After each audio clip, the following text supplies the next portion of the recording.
Sweet corn ஒரு 1/2 cup அளவுக்கு நம்ம அதை உதிர்த்து அதை நம்ம நல்லா வேக வச்சுக்கலாங்க. நான் ஓவனில் வச்சு வேக வச்சுருக்கேன். இப்போ எல்லாமே நல்லா வெந்ததுக்கு அப்புறம் ஸ்டவ் ஆன் பண்ணி அதில் ஒரு பேன் வச்சுக்கோங்க. இதில் ஒரு 3 டேபிள் ஸ்பூன் அளவுக்கு ஆயில் சேர்த்துட்டு 1/2 ஸ்பூன்லேருந்து 1 ஸ்பூன் அளவுக்கு நம்ம ஜீரகம் சேர்த்துக்கலாம். அதே மாதிரி சாப் பண்ணப்பட்ட பூண்டு பார்த்தீங்கன்னா ஒரு 6-7 பல்லு சேர்த்துட்டு பச்சை மிளகாய் 1 கட் பண்ணி சேர்த்துக்கோங்க. ஒரு கை நிறைய ஆனியன்ஸ் வெங்காயத்தை கட் பண்ணி சேர்த்துக்கோங்க.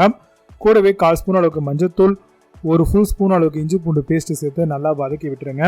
இதெல்லாம் நல்லா வதங்கி வரும்பொழுது தேவைக்கு ஏற்ற மாதிரி மிளகாய் தூள் ஆட் பண்ணிக்கோங்க. அதே மாதிரி நீங்கள் கரம் மசாலாவும் ஆட் பண்ணிவிட்டு தேவையான அளவுக்கு சால்ட் உப்பும் சேர்த்து நல்லா ஆயிலில் ஃப்ரை பண்ணுங்கள். இப்போது 2லேருந்து 3 தக்காளி நல்லா அரைச்சி பேஸ்ட் பண்ணி அதையும் இது கூடவே சேர்த்துக்கோங்க.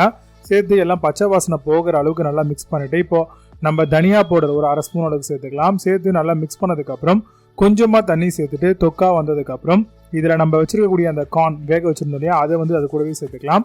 இப்போது நல்லா மிக்ஸ் பண்ணிவிட்டு இப்போ ஒரு 1/2 டம்ளர் அளவுக்கு தண்ணி ஊற்றி நல்லா பார்த்தீங்க அப்படின்னா கொதிக்க விடுங்க. இப்போ நல்லா உங்களுக்கு கொதிச்சு வந்தோடனே உங்களுக்கு கிரேவியோடைய பக்குவம் எந்த அளவுக்கு வேணும், உங்களுக்கு கிரேவி எவ்வளோ வேணுமோ அதுக்கேற்ற மாதிரி லைட்டாக கிளறி விட்டுட்டு இப்போ நீங்கள் ஸ்டவ் ஆஃப் பண்ணிவிட்டு அழகாக பார்த்தீங்க அப்படின்னா சூப்பராகவே சர்வ் பண்ணலாம். ரொம்பவே சூப்பராக இருக்கும் இந்த ஸ்வீட் கார்ன் சப்ஜி. கண்டிப்பாக சப்பாத்தி கூட வச்சு ட்ரை பண்ணி பாருங்கள்.